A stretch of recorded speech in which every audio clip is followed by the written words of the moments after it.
you are your best internal barometer. And so when things don't feel aligned and accurate, and we know the comments, the comments when they come in, when they happen, you got to decide, are you gonna just stomach that?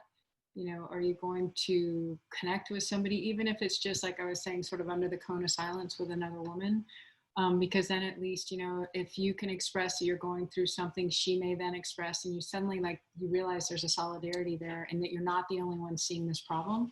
And then, again, it's don't be afraid to pivot and move if you need to. There are really a lot of great guys that I have worked with in my career, and I'm really grateful for that. And I think it's something that I really almost try to source when I'm determining who I want to work with. And it's not always easy, but, take the time would be my advice. If you have time, take the time to figure out, who you, especially earlier in your career, who you want to be working with and learning from. I was really fortunate as an analyst on that desk to work with some extraordinary guys. And I joke, they threw the best baby shower we had. It was thrown by these finance guys. But they were all really, really great family men, and they were all really into their kids. And it made a big difference. So, make sure you find those people. I think it's really easy, especially with the debt levels that students carry today, to justify or try to compromise. You'll end up paying the price somewhere. So really, it's really learning how to listen to and trust that internal voice when it's trying to tell you something's wrong.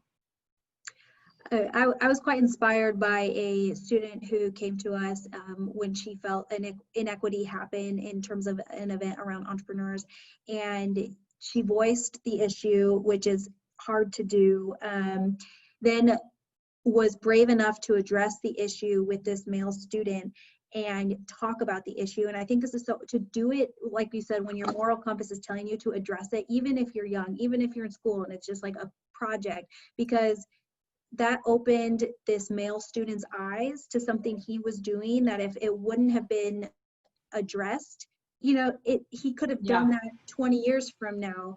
So the people that you're interacting now are going to be the people that you're interacting with in 20 years in your career. And so if you can shed light on inequities or imbalances now and address the issues now, it's a lot easier, and it paves the way for us in the future. I think to add to that, something I've learned is courage is a muscle. And the more you use it, the stronger it gets. And the first couple times you're using it, it's super scary because you don't know if it's actually going to hold you up. But the more you use it, the stronger it gets. And then it's also contagious. And so, something I've seen over and over and over in my career is that when I was brave enough to stand up and speak the truth, it inspires other people to do it too. And I think, again, you can do it in a way that's grounded, that's data-driven, with grace, with flexibility, and an openness and expansiveness to what could come next that you may not